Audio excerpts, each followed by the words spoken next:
Shabbat Shalom. With gratitude to the brilliant Agnes Berinsky, my chavruta this week, whose questions and insights shaped the ideas that I share here today. In the words of Bell Hooks, language is also a place of struggle. We are rooted in language, wedded, have our being in words. The oppressed struggle in language to recover ourselves, to rewrite, to reconcile, to renew. Our words are not without meaning, they are an action, a resistance. Dare I speak to oppressed and oppressor in the same voice? Dare I speak to you in a language that will take us away from the boundaries of domination, a language that will not fence you in, bind you, or hold you? Language is also a place of struggle. This week I encountered a new question, the product of the substitution of one word for another. Not just who was subjugated in Egypt, but also what was subjugated in Egypt. What crumbled under the weight of forced labor? What freedom, what faculties were stolen from an enslaved people? What was taken from them through cruelty and control? The Zohar, in its cryptic prose, offers an answer. Moshe kala v'dibur de'ihu miladile hava begaluta. Moshe, and by extension the Israelites, had their voice, but speech was in exile. Dibur begalut. What is the Zohar saying? 400 years of slavery robbed the Israelites of language. They could produce sounds, but not words. In the Zohar's formulation, kol, voice, is a pre-linguistic mode of communication. It's the sounds of crying and laughing without the ability to find the words for what hurts or what delights. It was, after all, the groaning and crying out of the Israelites, not words, that at last reached God, setting the liberation story in motion. Vayeyanchu b'nei Yisrael min havodah vayiz'aku. They had no language, just the rumbling of pain to shake the heavens.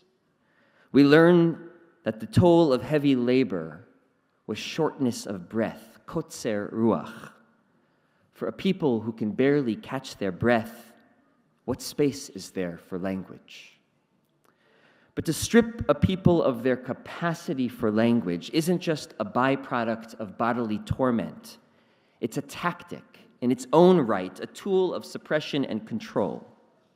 Describing the violence of colonialism in Africa, the Kenyan author Ngugi wa Thiong'o wrote, "The bullet was the means of physical subjugation. Language was the means of spiritual subjugation." Speech is the ultimate act of creativity. It's the translation of our inner world. It's through speech that we more fully grasp who we are, where we come from, and where we hope to go. Freedom of speech is the ability to name the world within and around us as we see it, not as the master or the state or the oppressor sees it. Subjugation destroys language by denying the enslaved the freedom to follow their thoughts wherever they might lead, by bending the will of the speaker to the will of the one with the whip. The slave cannot say no. When speech is in exile, it is under the control of another force, determined to prevent the articulation of liberatory possibilities. And liberation takes time. It's a process, not a one-time event. The residue of subjugation sticks to the battered bodies and manipulated minds of the newly freed Israelite slaves. You might expect the Zohar to teach that language ceased to be in exile when the Israelites crossed the sea, a liberated people emerging on dry ground, but in fact their words had not yet returned. Az Yashir Moshe Uvenei Yisrael, the song of the sea, the first words uttered in freedom, Rashi teaches, was a repeat after me song. Hu omer vehem onin acharav. Moshe sang and the people repeated after him. A people still unable to recover the creative possibilities of their own language. It isn't, the Zohar teaches, until the revelation at Mount Sinai that language returns from exile, that voice and language reunite, that people can speak again. So what is it that they heard that brought back the power to dream out loud? Anochi Hashem Elokecha. I am the Lord your God. But it isn't the theology of this statement that makes the difference. It's the language. Listen to this midrash from Tanchuma, a text that has brought me to my knees again and again this week. Rabbi Nehemiah said, "What is Anochi? Mahu Anochi?" Rabbi Nehemiah is surprised by the word choice. We have a different word for I, ani, that you would expect here. That's far more common in the Torah. So why is God using Anochi instead? His answer? It's an Egyptian word. Lashon Mitzri hu. The first word of the 10 Commandments is Egyptian. The first word of the most important message God wants to deliver to the Israelites is in the language of their oppressors. The first word rewinds the people back through the wilderness, back through the sea, back onto the troubled ground of their affliction, the site of their trauma. Why? The Midrash offers a poignant and painful answer. All the more so given the 603 days our hostages have been trapped in the dark tunnels of Gaza. Lema hadavar domeh. To what is the matter similar? To a king whose son was captured and spent much time with his captors and learned their language. When the king conquered his enemies and brought back his son, he attempted to speak with him in his language, but the son didn't understand. What did he do? He began to speak to him in the language of the captors. So too the Holy Blessed One did with Israel. All the years that Israel was in Egypt, they learned the language of Egypt. When God redeemed them and came to give them the Torah, they couldn't understand it. God said, I will speak to them in Egyptian, Anoch, as one who wants to say I to his friend in Egyptian says Anoch. So too, God began by saying Anochi. I've moved back and forth this week between being comforted and troubled by this midrash. I wonder how you hear it. I'm comforted because it depicts a God who meets the Israelites where they are, whose utmost desire is to communicate with a people shut off from their own language. To use the Egyptian language here in this critical moment is a gesture of sensitivity, of God's proximity to the people's experience.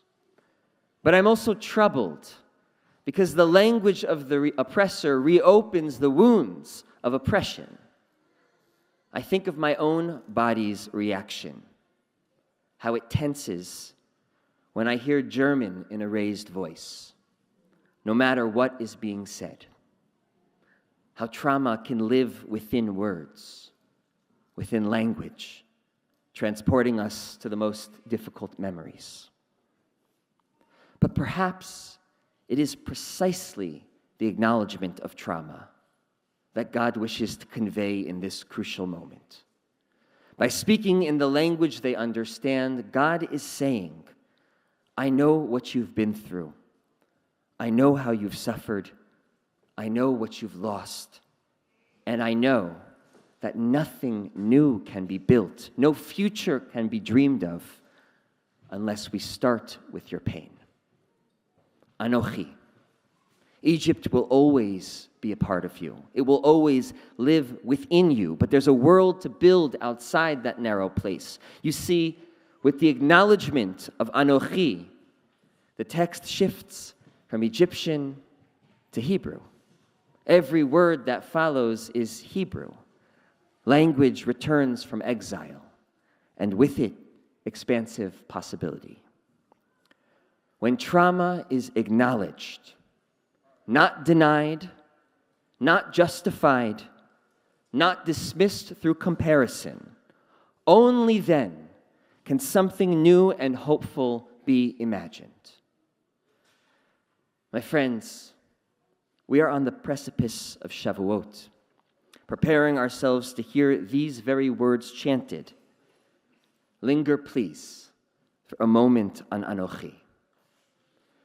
To all those who are not yet listening, here's what I need you to know about the trauma of my people before we can talk about anything else, before we imagine anything different. More than a third of our family tree was obliterated in 6 years. My family lived in Baghdad for centuries until they were expelled, like so many other families from so many other countries that welcomed us until they didn't. Until some pernicious conspiracy about who we are was concocted and spread to justify violence against us. We don't know where we're safe, and that includes here in this country right now. We call the wars by the year they started, but it's really been one long war. Has there ever truly been peace in the land of our ancestors? We used to group all of our tragedies onto one day, the 9th of Av. But now we chillingly understand what truth that conceals. Will 10/7 one day be moved to the 9th of Av? Our practice of counting ought to be only for the Omer, not printed on masking tape, affixed to our broken hearts. This is my story of our trauma, and I suspect you have one too. To those who have no space for this story, I understand, and I need you to hear it, to recognize that we carry with us what we carry within us. I need you to hear it, to acknowledge it, because I want to dream with you about how to build a future that's different. I want to create with you a vision of a life together where trauma can fade into memory, not breed new nightmares. But to get to that conversation, we have to start here with Anochi before the rest of the words. And crucially, every person and every people has their Anochi, their trauma that must be witnessed. I cannot expect you to hear the trauma of my people if I will not listen to the trauma of yours. How hard and how necessary it is, especially when we've inflicted so much pain upon each other. And so I ask you, my Palestinian cousin, and I stretch my heart open to listen. When was the last time you felt safe? Is your home still standing? The home before that? Or the home before that? When you left, did you know you'd never return? Tell me about your family, yes, the living and the deceased. Tell me about your dreams, yes, the living and the deceased. Who eats when there isn't enough food? What does the sound of Hebrew do to your body? What lies beneath the rubble? What lies are beneath everything you've been told? What do you see when you look at the sky? What do you hear when you put your ear to the ground? What do you feel when you close your eyes at night? To those who have no space for this story, I understand, and I need you to hear it. I need us to hear it. We cannot dismiss the trauma that is hard for us to hear. We cannot expect our trauma to be acknowledged if we refuse to do the same for another people. When I see you in your pain, and only then, Can I imagine with you your healing? Imagine with you our healing. The broken heart hardens when it is not seen. It grows armor, shielding it from the pain of another, and worse, it can break the heart of another. Violence begetting violence. But the broken heart softens when its woundedness is acknowledged. It grows from the light of another, and then the language of possibility can emerge. And so I ask us on this eve of revelation, what needs to be said, what needs to be heard, so we can dream together of a different future. Shabbat Shalom.